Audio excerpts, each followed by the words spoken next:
While we wait for the response, let's talk about something we were hinting at in Monday's episode. Inter Miami are linked heavily with Rodrigo de Paul. I sure hope it's Rodrigo, by the way. I've said that very confidently multiple times in the last two Don't episodes. worry, you're good. Good. I want to make sure because I felt really confident about it, but everything, when you read something, you're like, I've read this so many times it looks wrong. That's where I'm at right now. I'm like, Yes. man, man, Yes. what it's yeah, what if it's like Roberto and I messed it up? Oh no. Um, the Argentine center mid comes from Atletico Madrid. He is an World Cup winner, right? He is a fantastic player, and he's another one of Messi's friends who's ready to join up with him in Miami in a rumored move to be over $20 million. That would put him number two overall. And I bet you the second he steps on, he has the same amount of impact as the guy who would be number one. Is that right? Probably. Unnecessary. Uncalled for. Oh, Atlanta needs to stay catching strays. Let's avoid logistics for right now. We're going to talk about logistics of getting him here in a second. Thoughts on the move, just generally. You like it? Do you think they need it? Oh, it'd be phenomenal. No question. Like he's not exactly, 36 years old. He's 31. You're gonna get really good years out of him, and I think he's a fantastic player personally. I think he would come in and have an immediate fantastic impact for them. And you know what? The transfer fee, the 20 million, that's you could say that's the reward for doing well in the Club World Cup. You take that money, boom, you go get yourself a fantastic player that you can bring in and have an instant impact. So I am obviously in huge support of it. I think he would be fantastic. The logistics is where now it becomes a conversation though. Yeah, yeah. Well, I'm kind of in the same boat as you, right? Where I like it, but it feels more flashy than it feels team need, right? You've got a ton of talent in the midfield. Busquets, Redondo, Ruiz, Yannick Bright, Benja Kremovsky, just to name a few. And there are injuries in there. You need to backfill them, no doubt. But you're gonna eventually get that room to be pretty crowded, and you're gonna lose a couple of talented players. And I don't necessarily think it's a position of need for them as much as maybe center back is or outside back is. That being said, the improvement in quality is going to be clear, no doubt. You mentioned it. I agree with you. Redondo, Bright, Benja Kremovsky, they're all talented in their own way. But Rodrigo de Paul, another level. He's been a constant contributor to Athletic Madrid in Champions League, in league play, in all these different cups for the last 4 years, and then a mainstay in the Udinese side before that. He's just got quality all over the place. If they can get it done, it's a big win. But that begs the question: can it actually be done? A little bit of information on Miami's roster flexibility.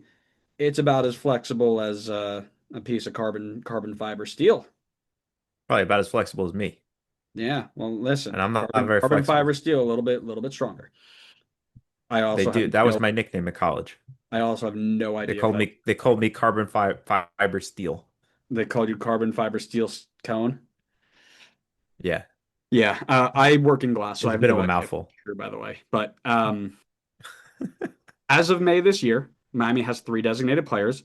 None of them can be bought down, and they've only got $2 million in game. So this is making it all the more difficult to get him under the salary cap. Do you think they can get it done? And if so, how do you see it happening? Let's test your ball knowledge here. Or let's test I your don't knowledge know. of roster mechanisms. That's even better than ball knowledge. If you could tell me how they're gonna finagle this out, you're gonna win. I don't know if they. I don't. I honestly don't know if they can because I'll use my one question here. I bel Does the transfer price factor into their status? Yes, I believe so. I mean, I would assume he's going to want a significant enough salary. I mean, maybe Miami pulls their Miami strings and is like, "Hey, take a little bit of a cut off the salary. We'll slip you some advertising money." And now all of a sudden, for this year, we could get you under the designated player status, and we could get you on a TAM deal. And then next year we'll bump you up, and we'll work around our other having too many designated players. I that's like the best thing I could come up with, and that I don't even know if that would work.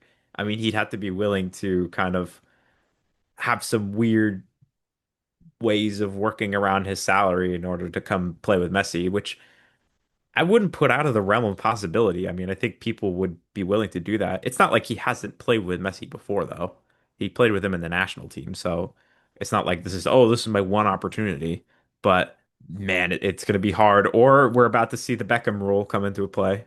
We're about to get a Beckham Messi era type of change to the roster rules.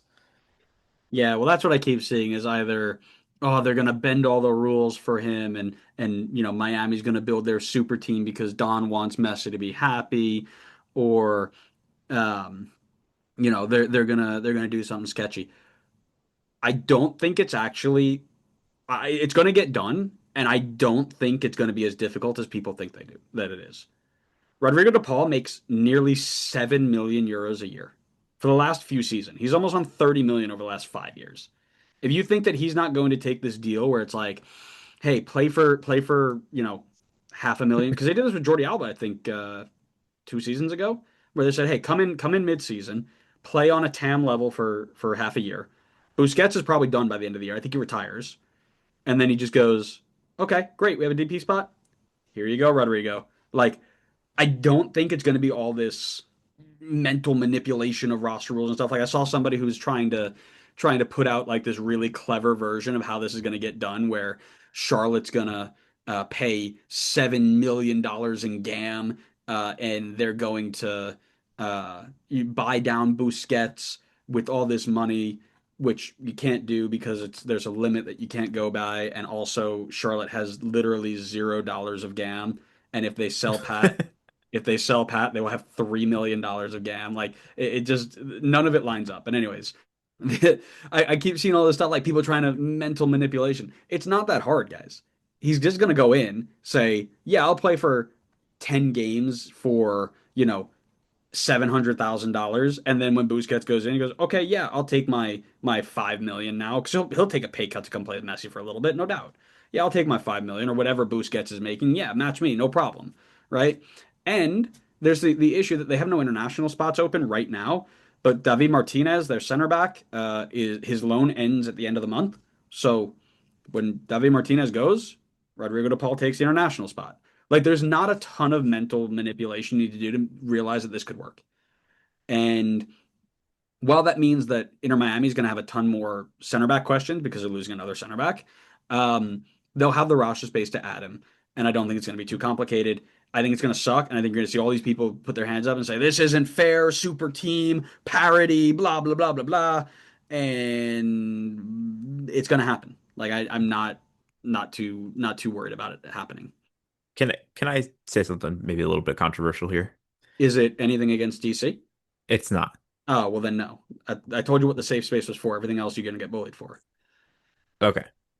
Well, I guess I'm willing to take some bullying, Mhm. but I know people are going to come out and, like you said, be like, oh, they favor Miami. They let them bend the rules, whatever, make Messi happy. I'm just happy to see more talent joining the league. Honestly, I I'm gonna personally pause don't you right really there. I'm gonna care. pause you right there. I'm gonna pause you right there because I had one more question. It it revolves around that, right? Because MLS preaches parity all the time, and we've seen it time and time again that idea breaks when MLS wants it to. You had LA Galaxy in the Beckham days. You had Red Bull and Thierry Henry. Now you've got Miami and Messi and friends. Is parity something we can and should still strive for if it means not bringing better talent to the league? I think we should still have some level of parity. I don't think we should let it go off the rails like they do in Europe, but I think we should start to loosen it up more so there's maybe a little bit less of it if it means we're getting more talent into the league.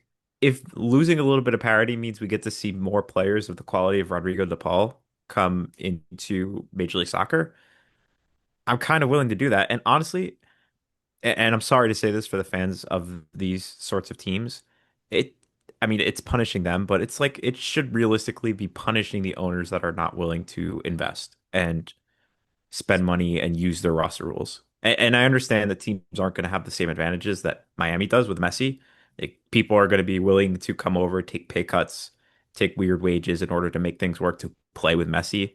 And that's an advantage that no other team is going to be able to have or replicate.